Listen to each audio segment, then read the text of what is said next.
Muito bem, então, pessoal. Nós vamos entrar hoje num bloco novo, bloco de estudos, bloco 11, as 7 fases da Umbanda. Esse texto, esse conhecimento foi tirado do livro de Francisco Rivas Neto, sacerdote, mago, médico, reitor da Faculdade de Teologia Budista, do livro A Protossíntese Cósmica. Um pouco desse conhecimento também já veio do mestre Damarco Silva.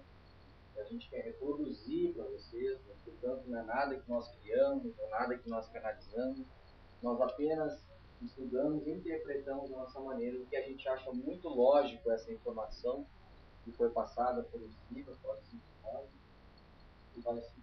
vai nos ser assim, muito útil para a gente entender também os estágios do nosso movimento bandista em relação à coletividade, em relação à consciência coletiva. Bom, pessoal, nós entendemos que o movimento umbandista ele está agregado, ele está associado, ou ele faz parte de um conhecimento cósmico chamado Ahumbandã, que é o conjunto de leis divinas. Portanto, para nós da Seara, Ahumbandã não é a Umbanda, é o Ahumbandã. É algo muito maior que a Umbanda. Umbanda para nós é uma unidade religiosa, filosófica e ética, tá? Que visa libertar as consciências por meio de conhecimento e por meio de mão na massa.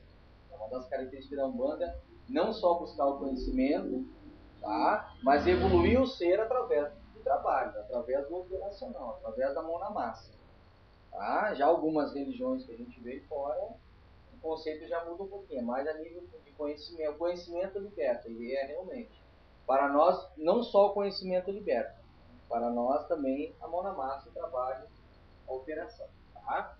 Então nós entendemos na Umbanda, isso veio da Umbanda esotérica, tá, pessoal?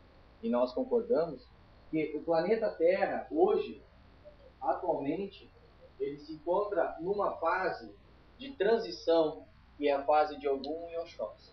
Para nós, da Umbanda, nós entendemos que é o seguinte, que o planeta Terra vai passar por essas 7 fases até a restauração integral do chamado conjunto de leis divinas, ou Ahumbandã, que foi perdido lá em épocas muito distantes, como, por exemplo, a época de Atlântida, onde houve realmente o grande perigeu da humanidade, a catástrofe atlântica, foi onde realmente a nossa humanidade ela se perdeu, devido à vinda de capelinhos e outros irmãos do cosmos, que vieram com uma bagagem científica muito grande, porém sem amor no coração, amor pelo ser.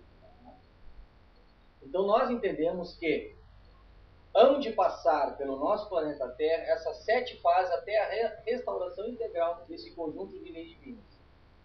E o que é esse conjunto de leis divinas, ou chamado Ahumbandã?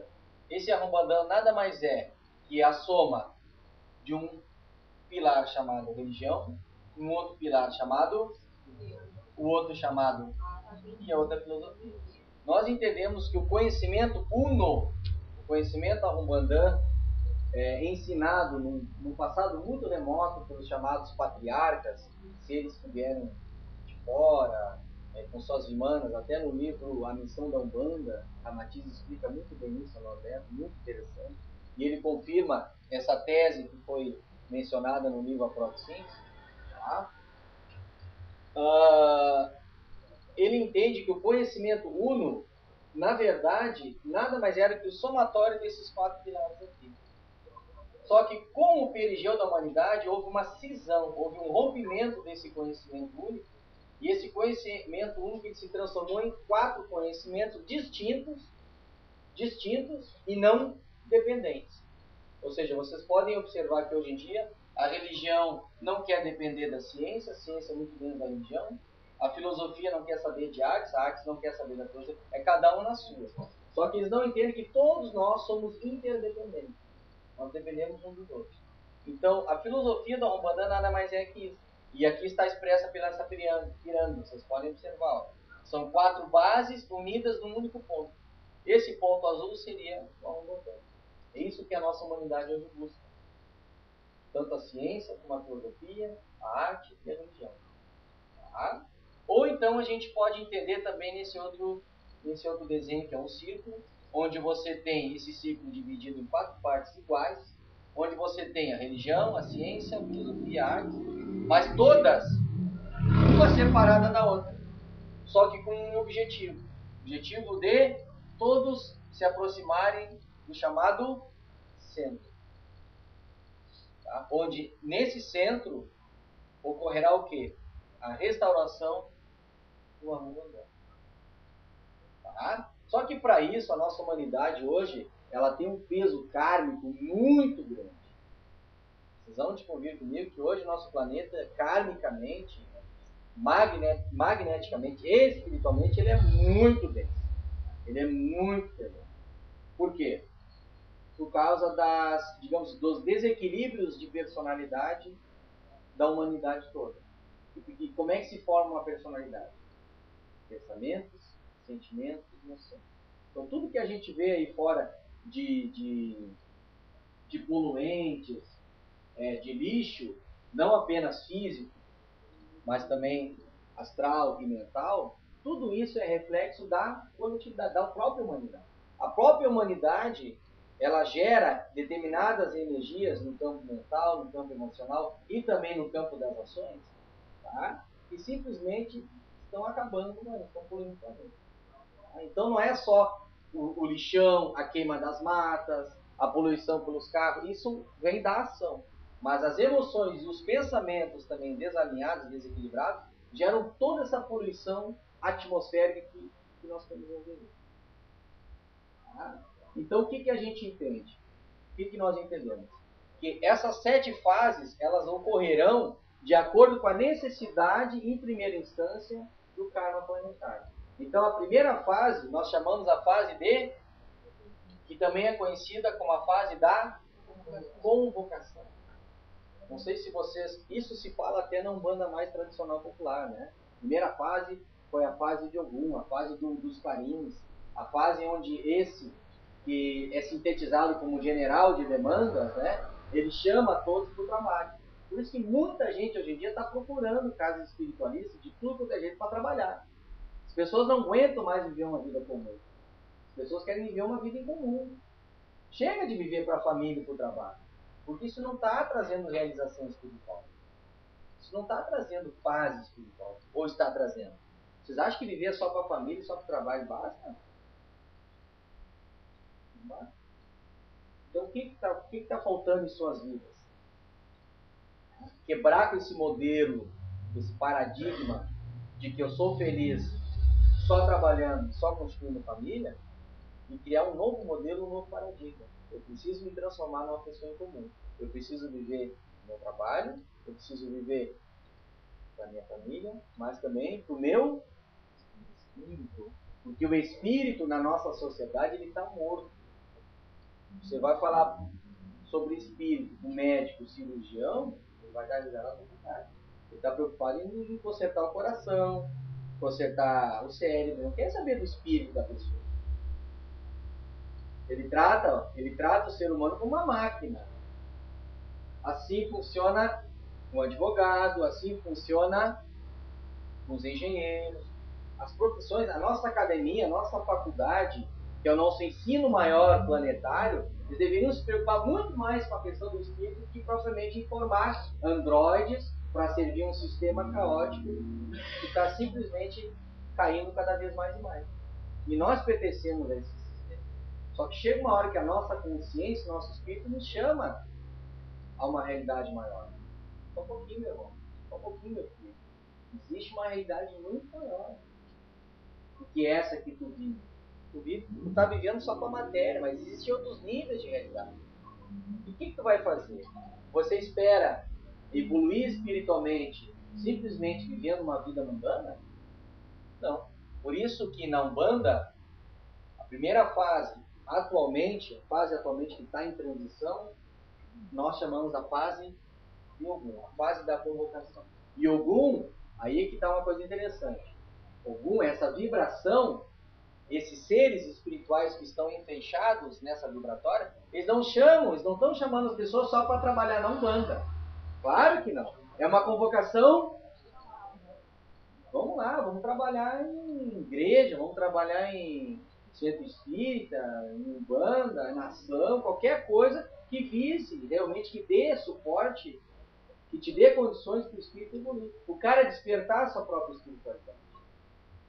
Tem muita gente que desperta a sua espiritualidade individualmente, não faz parte do grupo nenhum. Tem gente que consegue realmente viver como os eremitas, como os monges. Até tem só para vocês entenderem essa questão do monge, no mosteiro Shaolin da China, antigo mosteiro Shaolin da China, onde se estuda taoísmo, budismo, práticas de Kung Fu, Tai Chi Chuan, na época, não sei se hoje é dessa forma, mas existe, na entrada do mosteiro, existe duas placas assim, ó. Do lado esquerdo ela diz assim, ó, aqui há, por exemplo, 500 monges, aqui moram 500 monges. Na outra placa diz assim, aqui há 500 religiões. Vocês estão entendendo? Ou seja, cada monge é uma... Porque o mosteiro, na verdade, não é religião. O budismo não é propriamente, por exemplo, nesse entendimento, nesse modelo, não é uma religião. Ele é um caminho que forma o quê? Que desperta a religiosidade de cada um. E é isso que nós queremos implantar aqui na Seara. Por isso que eu não gosto de chamar a Seara, a Umbanda, como a última bolachinha do pacote. O Ogum não está chamando as pessoas só para a Umbanda.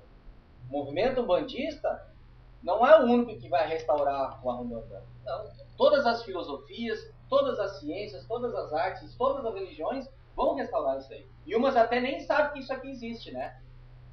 Vai falar em Umbanda para alguns religiosos, cara, isso aí acabou. Mas eles estão ajudando inconscientemente a restaurar isso aí. Porque é a união de todo mundo. Hoje em dia tem muito médico que aceita a questão da ajuda religiosa em determinados tratamentos. A fé, a oração, ajuda muito em determinado tratamento de recuperação do paciente após cirurgia. Eu disse, mas que força é essa que eu não quero? Que eu não consigo ver, que eu não consigo medir por aparelho. Mas eu sei que funciona, o paciente está melhorando. E assim sucessivamente. Então a primeira fase a gente chama a fase de Ogum, que é a fase da convocação. Tá? A segunda fase é a que é a fase que é a fase que nós estamos vendo agora. Tá? A fase de Oxóssi, que é a doutrinação, sabe o que é doutrinação? É conhecimento. Por isso que de uns tempos para cá, de uns anos para cá, olha o que tem de livros, gente. Uns anos 20, 30 para cá, olha o que tem de livro falando profundamente sobre as questões da espiritualidade. Nos anos 50 veio o famoso livro de Urântia. O livro é uma bomba. É uma bomba. Olha os livros de Umbanda, de um tempo para cá, com Ramatiz. Olha esses mestres se envolvendo com a literatura umbandista. Ramatiz, né?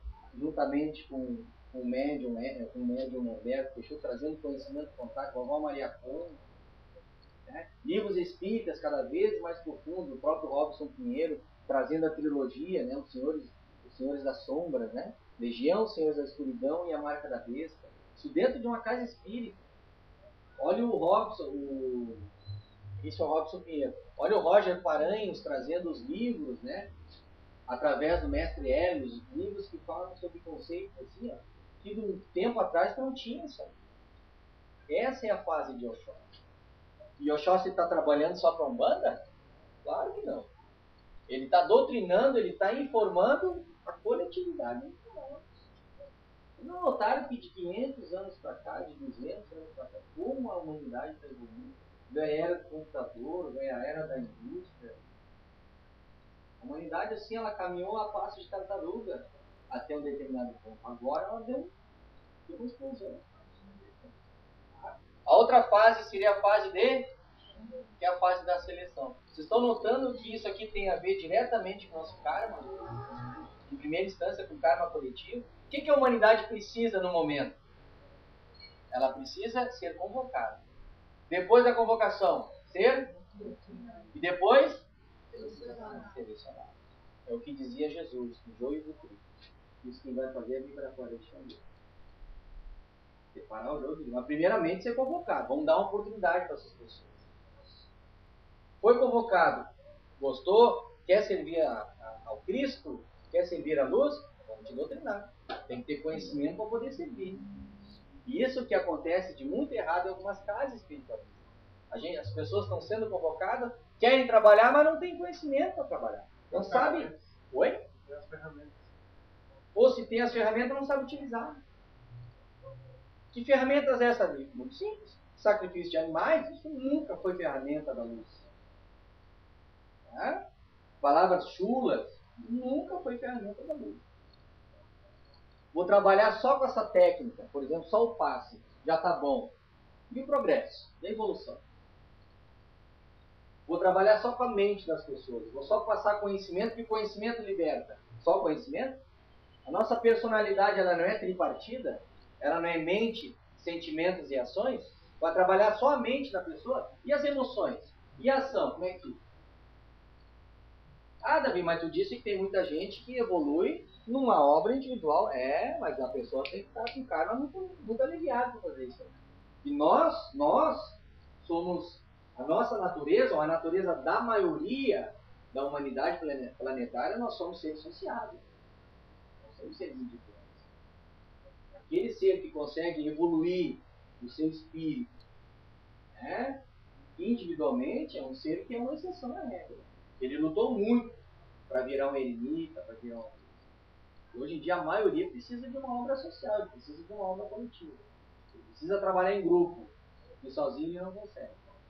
Tá? Depois, a fase de Orimá, a fase de Iori, Iemanjá, entendimento subliminar. E Oxalá, que é a última, sabedoria integral. Aí quando nós chegarmos nessa fase aqui, a restauração do mundo. Aí vocês vão me perguntar uma coisa. Tá, Davi, e o tempo para se processar?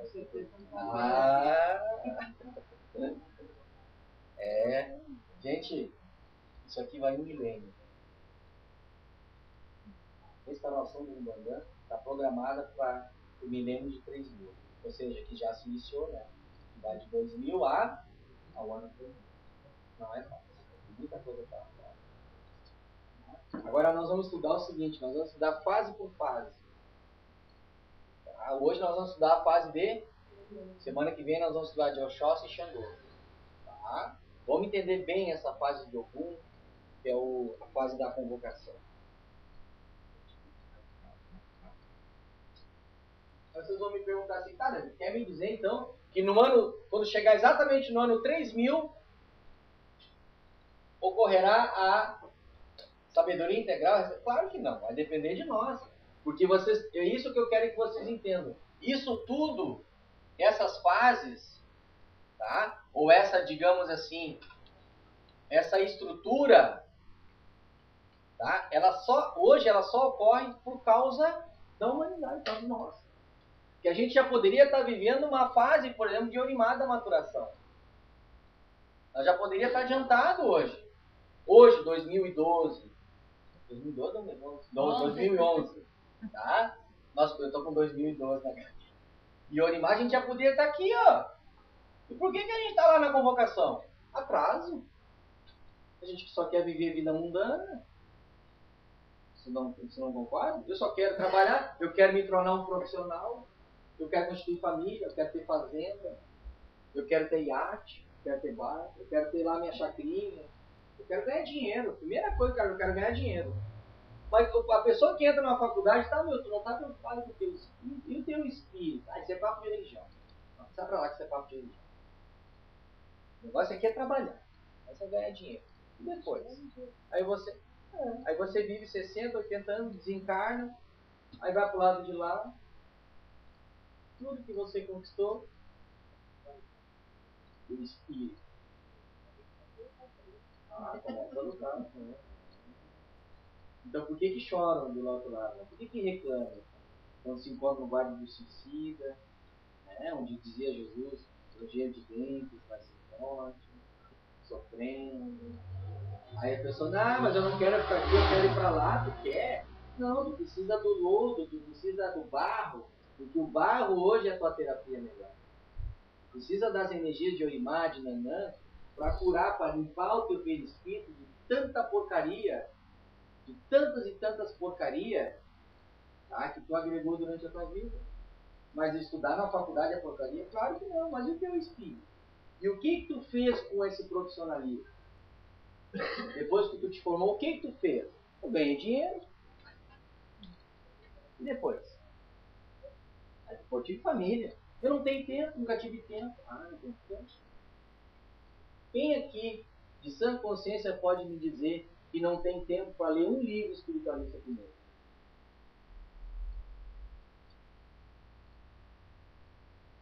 Um livro espiritualista por mês, eu estou falando de espiritualista, não estou falando nem de livro de Umbanda. Qualquer livro espiritualista. Bom. Tá? São 12 livros no ano.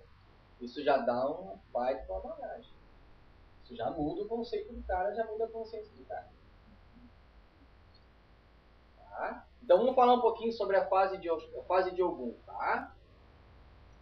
Aqui, gente, só para eu coloquei aqui, o Arrombandã então seria o ponto uno e não único, tá? Somatizando o conhecimento integral através do binário amor e sabedoria. Então esse ponto azul aqui, a gente pode chamá-lo de ponto uno, onde, digamos assim, vibra o amor e a sabedoria. O que é a sabedoria?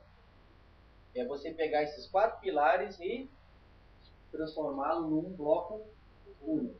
Só que tem uma coisa, só conhecimento não basta, né? O que está faltando para hoje, para a nossa humanidade? Por isso que o nosso conhecimento hoje em dia, para a espiritualidade, eles não vão olhar para ti. Eles não vão olhar para ti, tu te formou médico, o que tu é, o que tu foi na Terra. Eu não quero saber nada disso aí. Eles olham para ti, o que tu fez com o teu espírito. Esse ser que é eterno, que é adimensional, que é atemporal. Qual é a preocupação real que tu teve com ele? Eu trabalhei, ganhei dinheiro, aí tu volta todo aquele ciclo. Um ciclo vicioso, né? Um ciclo vicioso. De uma certa forma, nós temos esse dever com a sociedade. Vocês estão entendendo? Não estou dizendo com isso que a gente não tenha que trabalhar, não é isso. Só que a gente tem que dedicar um tempo das nossas vidas, não só para a família e não só para o trabalho, para o nosso espírito. E hoje, em virtude da maioria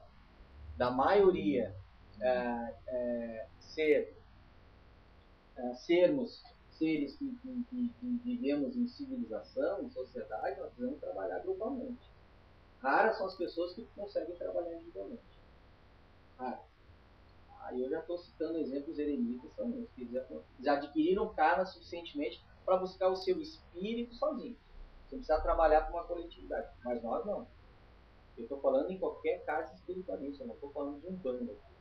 Qualquer casa espiritualista que você realmente se equilibre, você vai e você faz o seu trabalho. Aprenda. Até onde aquela casa puder te ensinar. No momento que parou, não consigo aprender mais, eu fui uma outra casa. Bom, por isso que muita gente fala que eu acho uma grande bobagem, aqui eu vou dar minha opinião pessoal, que tem muita gente que é contra religiões. Né? Os caras são contra religiões, que a religião ela veio só para detonar com a pessoa. Né? Não dá para generalizar. Tem muitas religiões aí que servem muito bem a um plano maior, um plano de libertação de consciência. Até porque o próprio termo religião, não sei se você sabe, é um termo em latim que significa o quê? Religare, religação com o Pai. Então a gente está falando do quê? A gente está falando do termo, da essência do termo religião, a gente está falando de dogmas, né, de ritualística, de determinadas religiões. Você vai falar em ritualística, é claro. Eu hoje, como um bandista, não consigo viver uma ritualística, por exemplo, em uma igreja católica. Eu não consigo mais ir para uma missa. Vocês estão me entendendo? Porque aquele ritual, aquela ritualística já não me serve mais. Mas não que eu condene. Muito pelo contrário, eu acho até que uma pessoa tem que estar dentro da igreja. É muito melhor que estar dentro de um bar, bebendo, jogando sinuca. É bem melhor que estar lá dentro. Só que a minha consciência hoje já não me diz mais nada. Hoje eu estou na Umbanda, amanhã eu não sei. Eu tenho que ter essa liberdade. Opa, ó, até aqui a Umbanda me serviu, agora não me serve mais. que eu vou fazer? Eu vou procurar alguma coisa que me ensina mais. Isso é evolução, isso é progresso. Por isso que eu sou contra, com alguns umbandistas, dizerem que o Arumbandã hoje é Umbanda. É Umbanda revivida. Não é, cara. Isso é um conjunto. Umbandã, o próprio nome está dizendo, é um conjunto. O conjunto de quê? De todas as.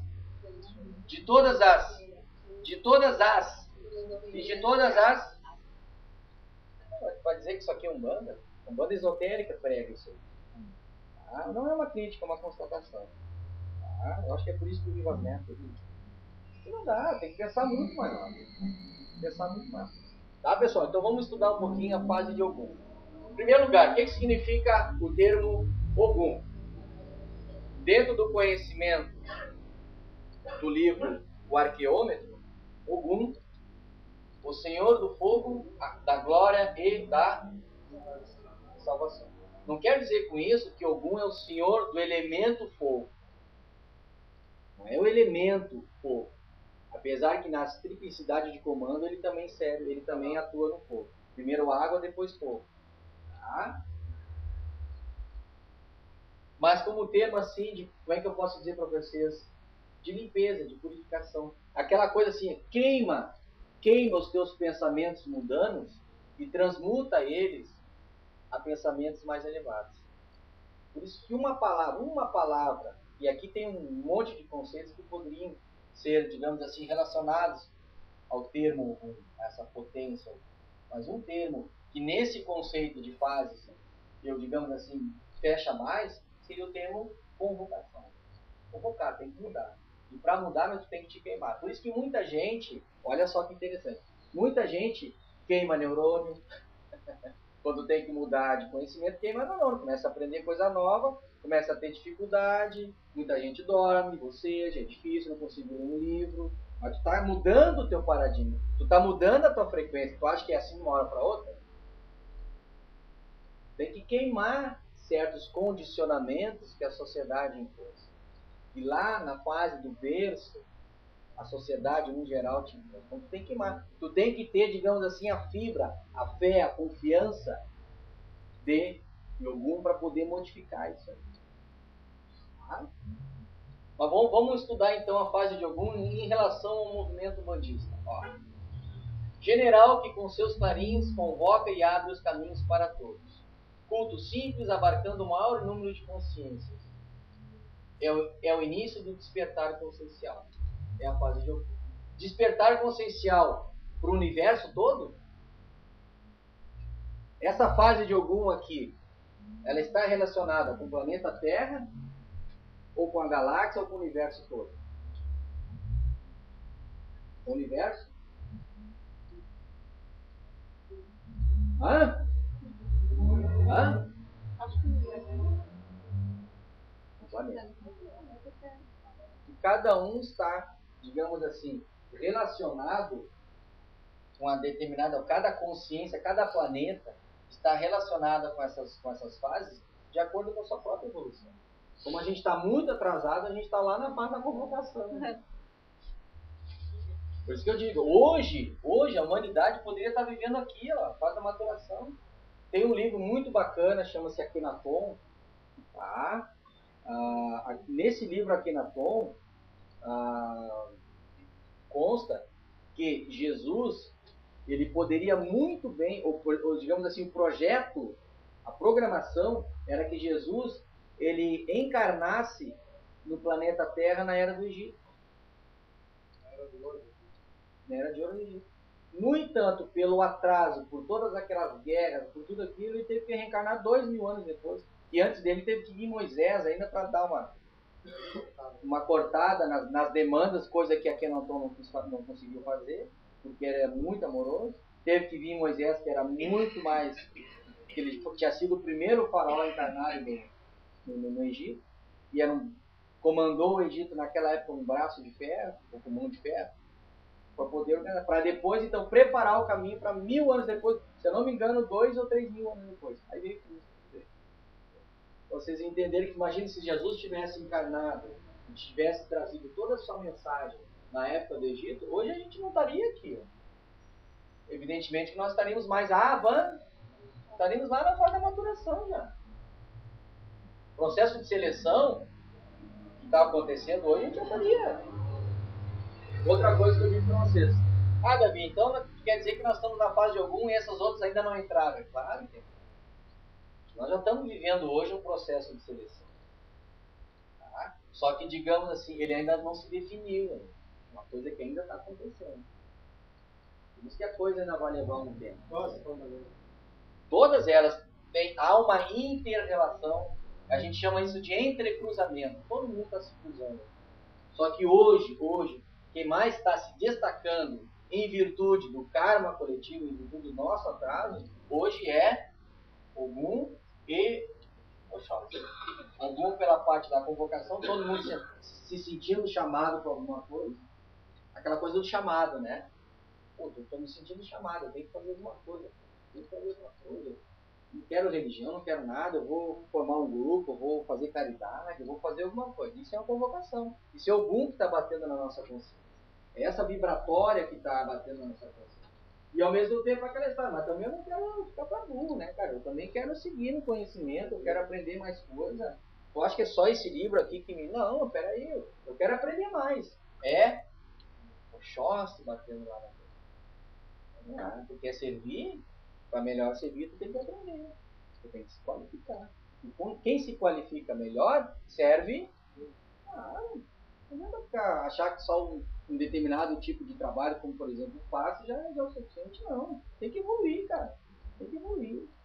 E eu posso dizer para vocês isso de acordo com o próprio Chico Xavier, que mencionou isso para o Robson Pinheiro, que está ali o livro, se vocês quiserem, que é Os Espíritos em Minha Vida, livro do Robson. Chico pegou o livro do Dr. Lacerda, que era gaúcho, isso lá em Minas Gerais, né?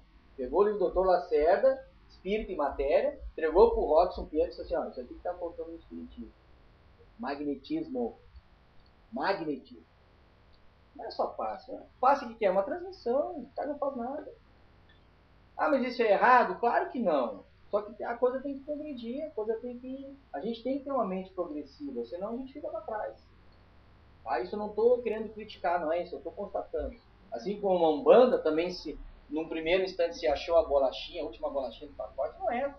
Não existe hoje religião, ciência, filosofia ou artes que consiga realmente sintetizar esse conhecimento. E tem muita gente aí fora que se acha... Não é, cara. Não é, é o somatório de todo mundo. Um precisa do outro.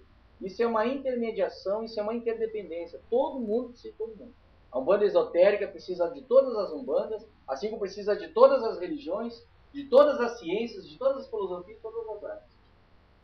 Todo mundo precisa de todo mundo. Está todo mundo interligado aqui. Se não realizar essa interligação, você não consegue vir para o centro. Não consegue restaurar isso aqui. E o objetivo maior dessas fases é restaurar uma Umbanda. Um conhecimento integral que nós perdemos lá na época da Atlântida. Foi o grande apogeu e perigeu da humanidade, onde a gente realmente se perdeu. Isso consta a história cerca de 10 mil anos atrás. Bom, interessante aqui, ó, general que com seus clarins convoca e abre caminhos para todos. Interessante que Ogum tem muitos pontos que falam, né? Soar do clarins, né? E a pessoa já associa com demanda, com trabalho, nem sempre. A soar do clarins, o quê? Despertar da consciência do cara, convocando o cara para fazer alguma coisa. Ó, meu, levanta a poupança da cadeira aí, e vamos trabalhar, meu, o planeta está precisando de ti. Não adianta tu ficar com uma biblioteca toda de conhecimento e não fazer nada. Tem que começar a trabalhar, tem que começar a se mexer. Vamos lá. E outra coisa, ó, culto simples abarcando o maior número de consciências. Tá? O grande objetivo dessa fase, em primeira instância, é chamar todo mundo. Ele não está preocupado em qualidade. Vocês estão entendendo? Não está preocupado em qualidade. A preocupação dele é convocar, chamar todo mundo. Depois aqui então ele vai vendo quem pode ir para lá, quem pode ir para cá, quem pode servir lá, quem pode servir aqui, quem pode servir acolá. Essa é a primeira fase. Vocês não notam que isso é o que está acontecendo aí fora? Quantas e quantas pessoas estão migrando por várias e várias casas aí? vai numa, vai noutra, vai noutra, vai noutra, até que escolhe. Vocês não conseguem notar? Vocês mesmos, olha o exemplo de vocês. Quantas casas, quantas cabeçadas vocês deram por aí? Até vocês hoje estarem na Seara, ou amanhã depois estarem numa outra casa muito mais qualificada que a nossa. Isso é perfeitamente normal, cara. Isso é bonito até. A pessoa que sai daqui vai para um lugar melhor, maravilha, é isso aí. Eu mesmo um dia quero para um lugar melhor também, né? De preferência não servindo como dirigente, que é um pepino do cão, isso aí. É um pepino. Pepino em conserva. Tá? Vamos lá. Consciência planetária. Olha só que interessante. Humanidade em guerra, sem rumos, dissociação cultural, social, política, econômica e religiosa. Todos serão chamados a despertar através de problemas comuns e dores. As guerras. Essa, digamos assim, essa é a fase de Ogum em relação à consciência planetária. Então, digamos assim, ó, essa fase se estabeleceu no planeta de acordo com esse parâmetro: guerra, dores, a cultura, a religião, ou no caso, a igreja, não religião, a igreja se dissociando da ciência, a ciência se dissociando da ciência, principalmente na época do Renascimento, né? Na época o clero é que ditava as ordens, né? O clero na época, só um pouco de história para vocês, que até então, antes da fase do Renascimento, na fase de Copérnico e de Galileu, a Terra era o centro do universo. Eles estudaram isso na escola. Chegou lá isso por Ptolomeu, né? Aí chegou lá o Copérnico, não. Pelas medições, por tudo que eu estou vendo, não. É o Sol que é o centro do universo. Mataram o cara. Aí veio Galileu, não sei quantos anos depois, não, o Sol é o centro do universo. Não, estou me retratando, não é nada disso. Galileu espertamente ele teve que fazer isso para não ser morto. Por quê? Porque o clero, a igreja, não a religião. Infelizmente associam igreja à religião. Não. A igreja é uma parte da religião. A religião é um todo. É todo um pilar. O que ele teve que fazer? Não, tá certo. A Terra continua sendo o centro do universo. Porque quem é que comandava a Terra na época? Era a igreja. Eles queriam ser o centro do universo. Então, nessa época, o que houve? A ciência não. Quer saber de uma coisa? Nós estamos meio atrasados por causa de vocês. Vocês nunca ouviram falar que a Idade Média foi chamada a Idade dos 1000 anos de trevas? Porque foi a época que a humanidade, acho que mais se atrasou. A gente não tinha nada nessa época. Nada de espiritualmente, vamos dizer assim, a não ser lá pelo século XIX, com Allan Kardec trazendo a doutrina espírita. Até então não tinha nada. Era só a igreja comandando as cruzadas, as guerras, a dissociação. Tá? E nessa época, a fase de Ogum ela começou a ser implantada.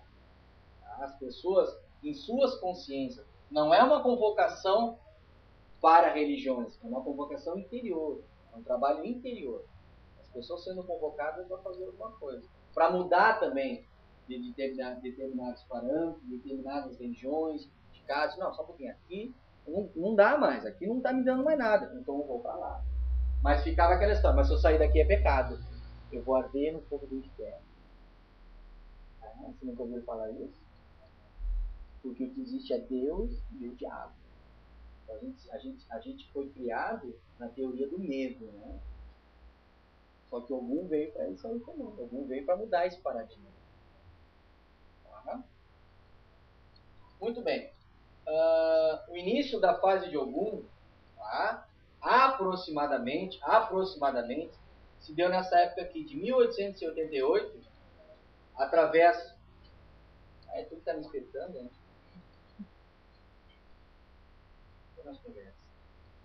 Foi aproximadamente através da manifestação de uma entidade espiritual chamada Caboclo Curuguçu. Tá? 1888. E essa data aqui marcou,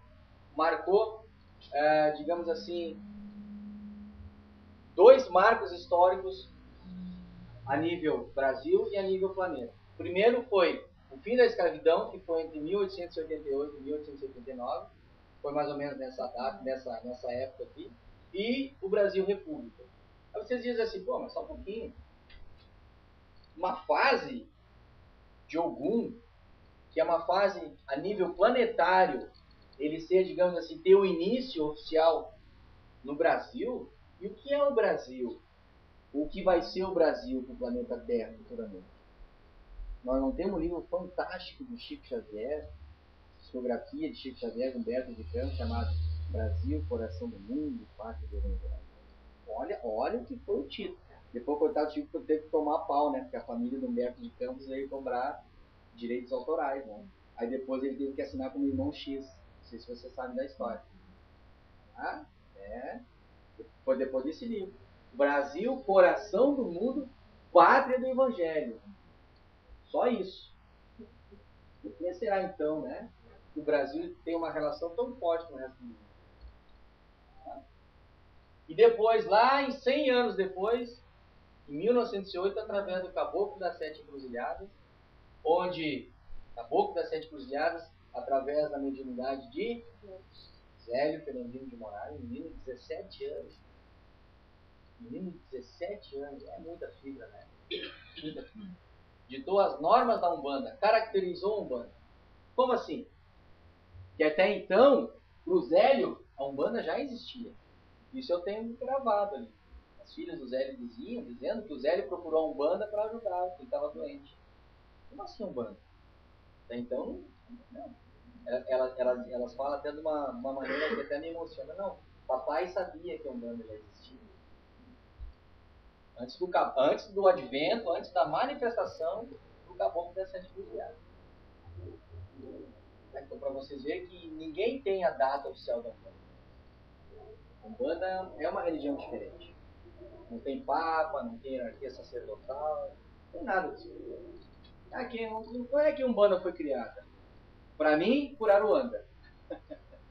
Para mim tá lá em cima, eles é que sabem. Que ficar aqui embaixo discutindo isso aí, sem perda de tempo, cara. Já teve seminários com debates aí, ó, fervorosos. Quem é que fez a Umbanda? Quantos orixás tem a Umbanda? Isso é uma besteira. É uma besteira. Até porque o orixá não pertence a Umbanda. O orixá é um ser estruturante do universo, cara. Tá? Como assim? Que tipo de caracterização o Caboclo das Sete Encruzilhadas trouxe? Umbanda não se cobra, não se vive da Umbanda, se vive para a Umbanda. Não se sacrifica animais de hipótese alguma. Não se suja esquinas urbanas e nem praças. Não se suja. Trabalha em sítio vibratório, mas ecologicamente correto. Não se deixa lixo, mata. Umbanda essencialmente progressiva. Na Umbanda se aprende com quem sabe mais e se ensina quem sabe menos. Isso é iniciático, isso é maravilhoso. Nós temos algumas coisas ali na... Eu fiz questão, né, de mencionar algumas coisas ali e deixar, enquadrar, né, colocar num quadro lá dentro da seara para que médios e conselheiros possam olhar, né, as normas da Umbanda, mas entendendo que a Umbanda não foi criada pelo Caboclo. Foi firmada, ela foi fundamentada. Se caracterizou a Umbanda, se fundamentou. Tá, pessoal? Como sempre eu estou atrasado, né? Isso é uma maravilha. Bom, aí eu pergunto para... Bom, antes de fazer essa pergunta aqui, eu vou colocar um outro conhecimento aqui. Dentro de cada fase, existem 7 subfases. Tá? Cada subfase ocorre um entrecruzamento vibratório e kármico com subfases do determinado orixá subsequente. Tá? Já vou explicar. Muito bem. Qual é o primeiro orixá de Ogum, conhecido de Ogum? Aquele que, digamos assim, aquele que organiza, estrutura toda a vibratória de Ogum. É um chamado Ogum Lele. O segundo. Terceiro. Quarto. Demalê. O quinto. O sexto. E o sétimo.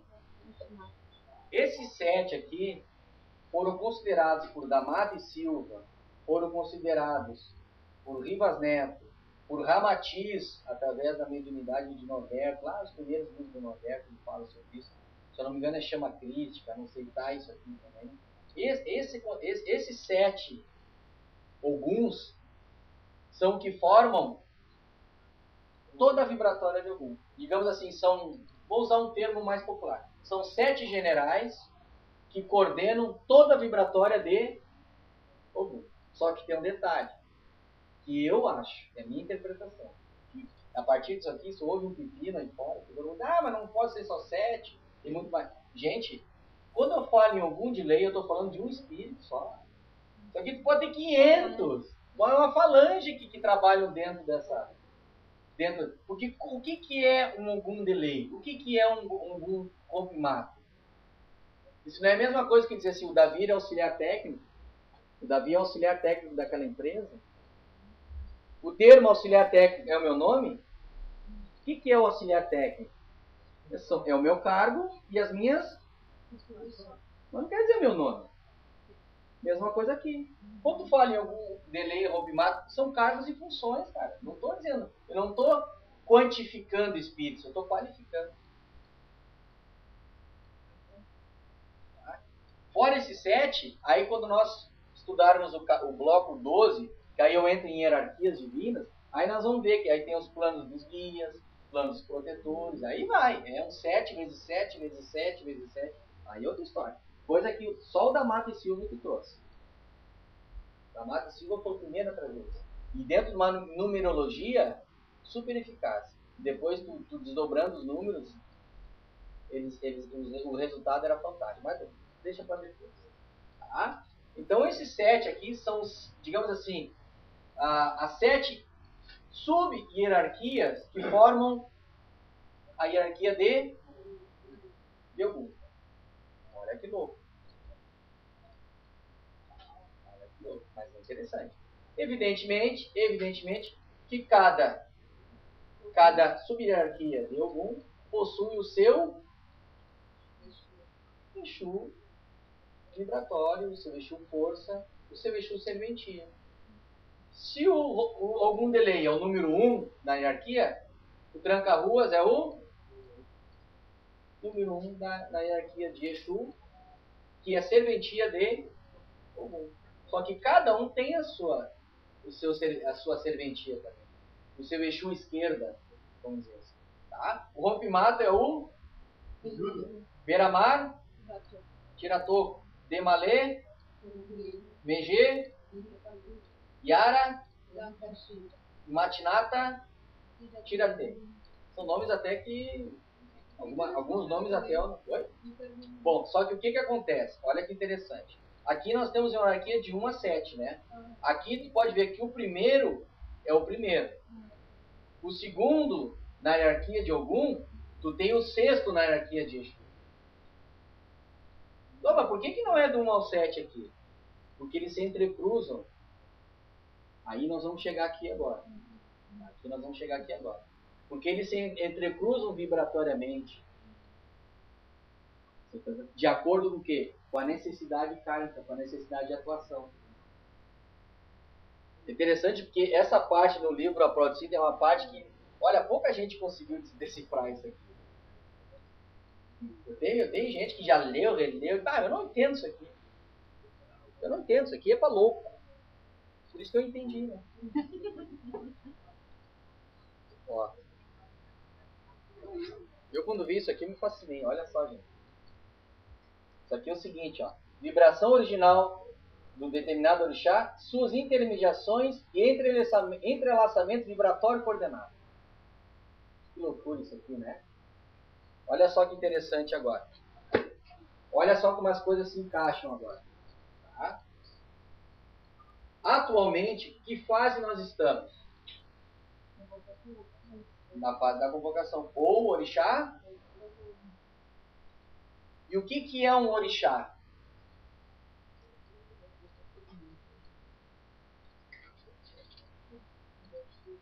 Orixá é uma energia. Tá? O orixá é o próprio Pai manifesto. Isso eu quero que você fique bem claro. Senão daqui a pouco vocês vão achar que o orixá é Deus também. Que o orixá é uma criação à parte do divino. Porque eu nunca vi nenhum bandista falar isso. O orixá é Deus, cara. É a manifestação do Pai. É uma das qualidades do Pai. Só que em manifestação. Como assim em manifestação? Manifestando aqui no plano Terra. Que Deus não se manifesta diretamente, mas indiretamente através de suas 7 qualidades básicas. E Ogum é uma qualidade do Pai. Que qualidade é essa? De realização, de força. Vamos lá, vamos levantar a bunda na cadeira e vamos trabalhar. Ogum é isso aí, cara. Por isso que ele está associado ao elemento ferro da tabela periódica, que é o elemento que, se tiver em falta do organismo, o que acontece com o nosso organismo com falta de ferro? Anemia. Por isso que o Ogum está associado. Vê como as coisas são interessantes. Tá? Vamos lá. Muito bem. Então, nós temos aqui, essa aqui é a vibratória de Ogum. Tá bem? E seus entrecruzamentos vibratórios. Olha só que interessante. Nós temos, então, o primeiro Ogum, ou a primeira linha vibratória em hierarquia de Ogum, que é o Ogum, que comanda os outros 6, não é isso? Vocês veem que aqui também o exemplo do hexagrama, da estrela de 6 pontos, ele também se encaixa aqui. Tá? Aqui tá me espetando, não tá? Vamos ver, Ogum de lei. Tá? Qual é o segundo? Rompimato. É o segundo. Cujo Exu indiferenciado dele é o Veludo. Ok? Então tá. Com quem o Rompimato está se entrecruzando vibratoriamente? Um caboclo chamado Araribóia. Tá? Araribóia pertence a que orixá? E quem é o segundo orixá aqui? Ou seja, a segunda fase. Qual é o orixá da segunda fase? Então, hoje nós vivemos a fase de Ogum, onde nós temos uma hierarquia de 7 sub-orixás, vamos dizer assim, ou sub-oguns, tá? Onde nós temos um que comanda os outros 6, que está no centro, que aqui no caso é Ogum, beleza? Tá? E nós temos, no caso aqui, o Ogum Rompimato, que é o segundo, que vai dar o quê? Vai dar passagem a um caboclo chamado Araribóia, que pertence ao Oxóssi. O que eu quero dizer com isso? Que hoje a fase de Ogum, ela não é que ela esteja sendo entregue, ela está sendo entrelaçada vibratoriamente com a fase de Oxóssi através de Rompimato com Araribóia. O Veludo simplesmente é o sexto da hierarquia de Exu. Ele simplesmente é o Exu indiferenciado dele. Tá? Então, ou seja, hoje, digamos assim, todas as entidades espirituais que trabalham na vibratória de algum Rompimato estão passando já a fase para Araribóia. E Araribóia está organizando a fase de Oxóssi. E aí o termo Rompimato, né? O que é Rompimato? Rompimato, se nós estamos vivendo a fase da convocação, o Rompimato seria o quê? É romper o mato. Mas isso é um sentido alegórico da coisa. Claro! Estão entendendo? Como é que tu vai caminhar numa mata fechada se tu não rompê-la? E no sentido assim alegórico, a mata representaria o quê? A nossa ignorância, a nossa preguiça. O desconhecido. O medo também. Medo, não, a mata é uma mata fechada.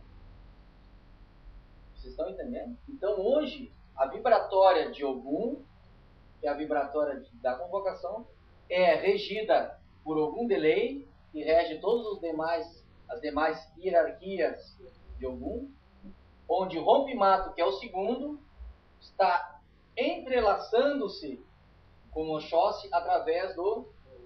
Aí Oxóssi nós vamos deixar para a semana que vem. Interessante, né? Isso chama-se entrelaçamento. Aí vocês entendem uma coisa, que a Umbanda, a atuação das hierarquias, dos orixás e as sub-hierarquias, ela é que nem um carro, entendeu? Ela é que nem um bloco, sendo movido por todos. Não, uma fase, ou seja, um orixá não coordena as nossas vidas sozinho. Há um entrelaçamento, todos eles estão entrelaçados. Só que de maneira organizada, conforme a evolução do planeta. Conforme a evolução, tudo está relacionado a nós. Nós é que ditamos o nosso destino. Nosso planeta hoje é o que é, por culpa nossa, cara. Como eu falei pra vocês, a gente já podia estar aqui, ó. Podia estar fazendo a maturação, da maturidade, o que eu quero. Sendo convocado, eu já sei o que eu não quero. Porque a pessoa que está sendo convocada é a pessoa que não sabe o que ela quer. A pessoa que não sabe nem o que está fazendo aqui. E nós estamos ainda nessa fase aqui, ó. Que louco, né? Aí eu digo para vocês, qual é o terceiro? Beira-mar. Beira-mar vai se entrelaça vibratoriamente com o quê? 7 montanhas, que é da vibratória. Ele é o terceiro, ok? Se ele é o terceiro, ele está relacionado com a terceira fase. Ok? O Demalê é o quarto, né? Aqui é com o Pai Benedito. Com a vibratória de Yorimá é a quarta fase. Quarta hierarquia, a quarta fase. É como se ele estivesse entregando. É como se ele fosse um emissário. Ó, tá aqui a tarefa que foi feita até agora. Agora daqui diante tu segue. Só que tudo organizado por fases. Só que isso tudo já está acontecendo.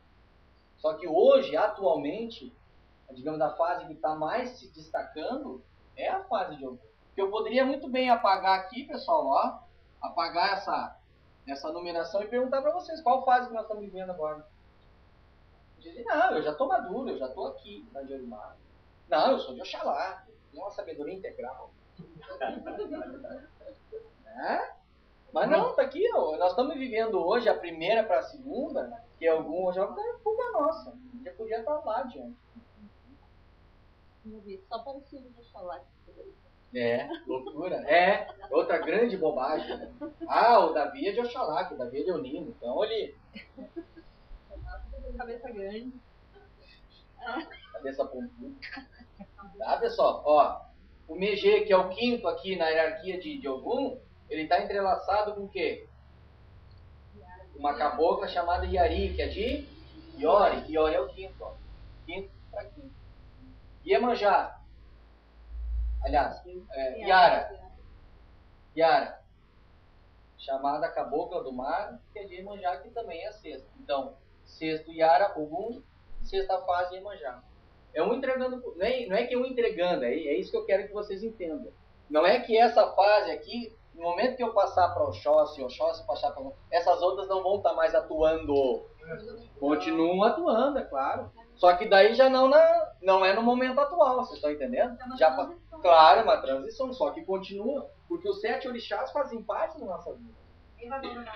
Por que os 7 orixás fazem parte da nossa vida? São arquétipos, são modelos divinos. E eu, sinceramente, nenhum bandista conseguiu explicar só. A não ser, claro, o próprio Vivas Neto, ninguém conseguiu explicar isso. O que um passa por outro? O que é isso? Não conseguiu. Tá aí, ó. Ah. O Raul tinha dado uma pincelada assim. Mas não assim. Não. Só passa pra lá, passa o quê? Por quê? Está relacionado com o karma planetário. É muito fácil, aquilo ali é um quebra-cabeça, mas tu tem que entender ele. Né? E a última fase, que é o chamado Ogum Matinata, Jekta Matinata, ele tem um entrelaçamento, olha só o termo que eu estou usando. Entrelaçamento é que nem um anel, né?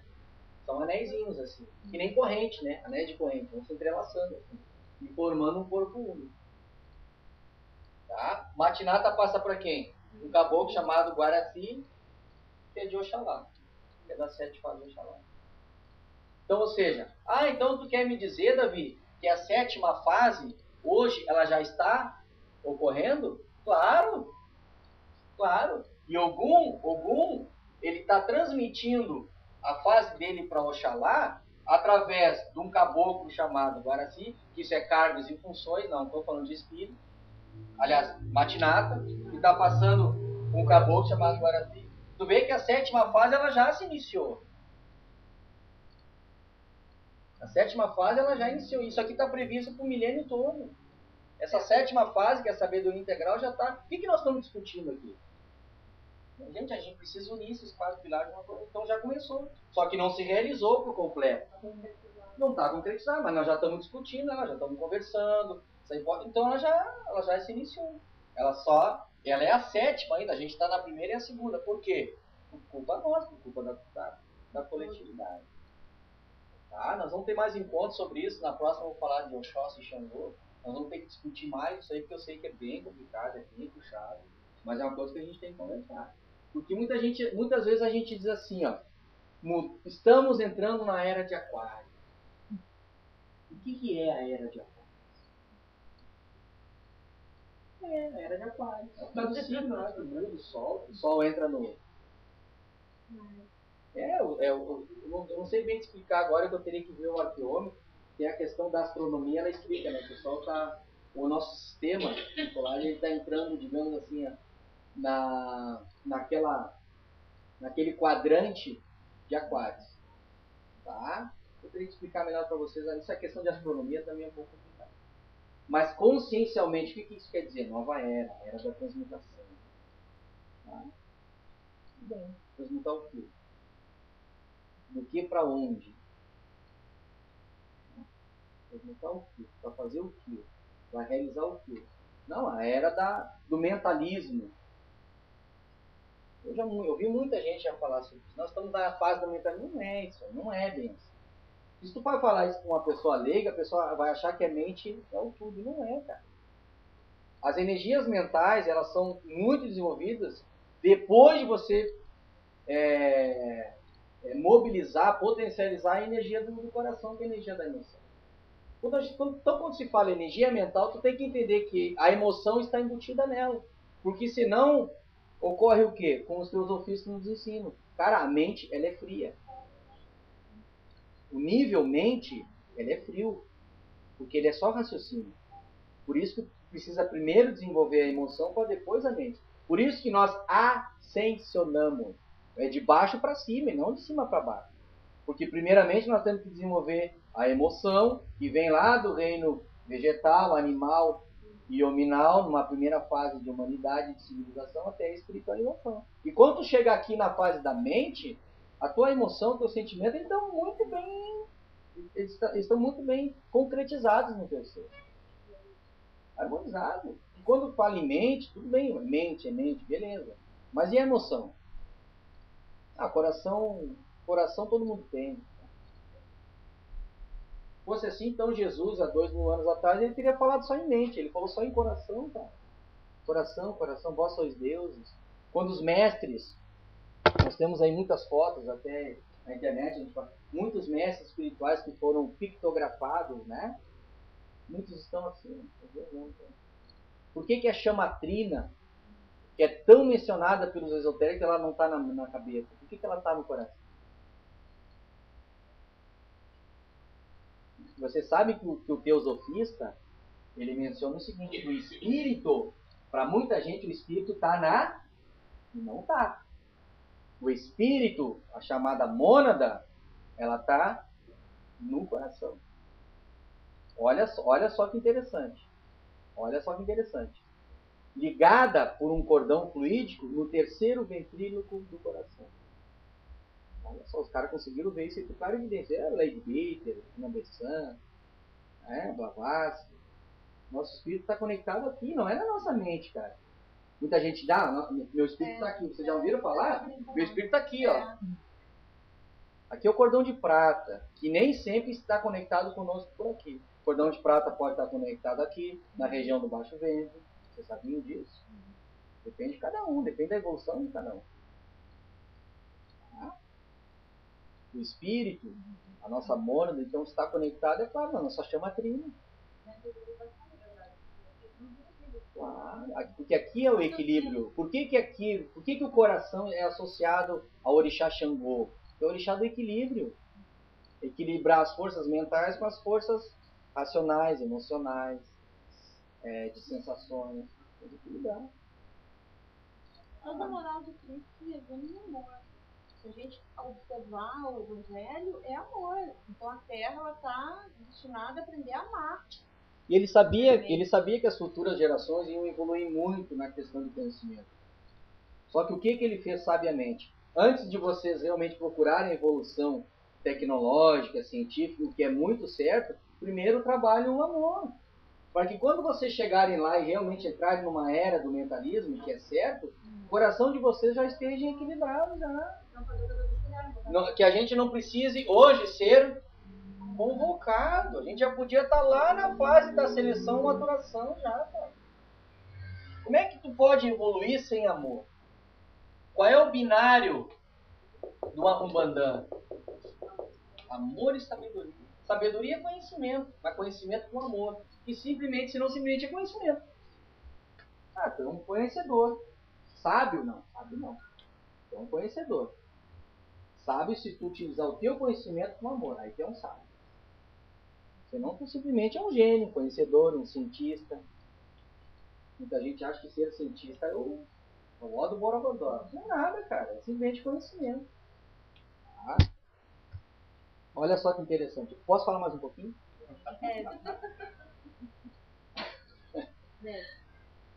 O mestre chinês uma vez explicou, eu tenho um DVD do Solares, ele ensinou o seguinte, o mestre chinês. A mente é que nem funciona mais ou menos assim. Olha só. Vocês imaginem isso aqui é a montanha. E no cume da montanha está o conhecimento integral. E aqui seja o caminho. Tá?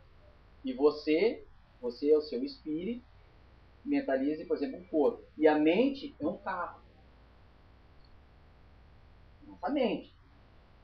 Tá? Que todo mundo diz que é a era do mentalismo, né? Questiona um pouco.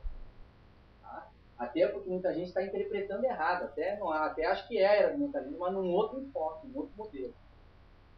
Aqui o carro vem, né? Aqui, na medida que ele vai andando, ele vai adquirindo mais conhecimento, mais sabedoria, aprendendo mais coisas, descobrindo mais coisas.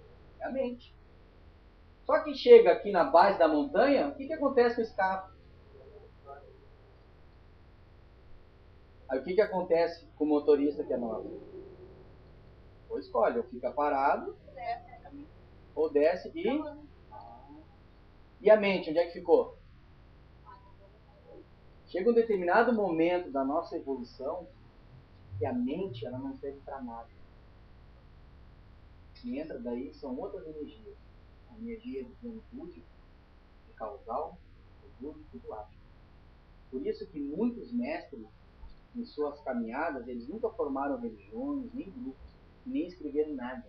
Porque essa, gente, é uma caminhada completamente isolada, completamente solitária. Não vai pensando que você vai chegar lá através da sua mente racional, matemática. Chega uma hora que a matemática está para trás, acabou o racionalismo. Agora tu tem que seguir uma outra coisa. Aí eu pergunto para você, o que era do mentalismo? Porque a mente, gente, para mim, ela é uma ferramenta de construção, de mantença de todas as coisas. Isso é importante. Mas ela não pode ser confundida com o próprio espírito. O espírito é uma outra coisa. Nossa mônada, ela não é uma mente. Não posso conceber isso.